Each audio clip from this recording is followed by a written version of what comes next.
let's take a look at the facsimile of the Roman Virgil. A remarkable survival from the 5th century, the Roman Virgil documents early experiments in book illustration that set the stage for the illuminated manuscripts of the Middle Ages. Although only partially preserved, the book amply betrays its considerable ambition. It is a large book, too large to hold in the hands for reading or viewing.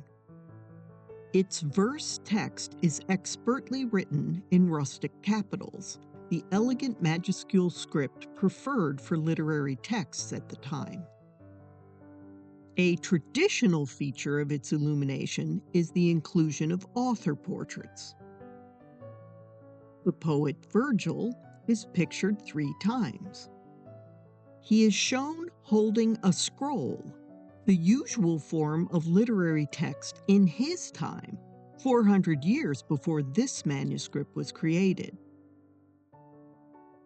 Other aspects of the manuscript's illumination are innovative.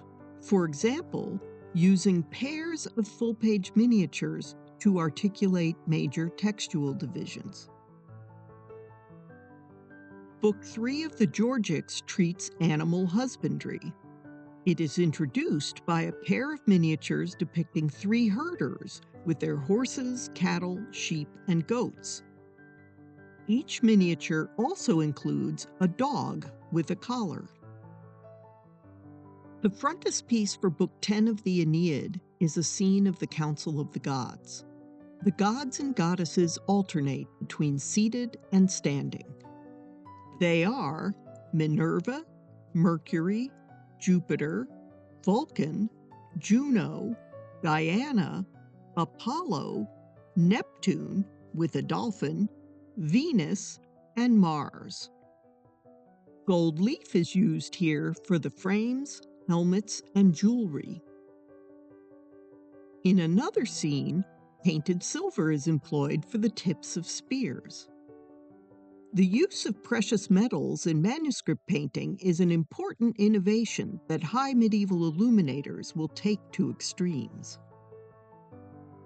Probably the most famous episode in the Aeneid is when the lovers Dido and Aeneas, quote, discover each other while taking refuge in a cave during a rainstorm.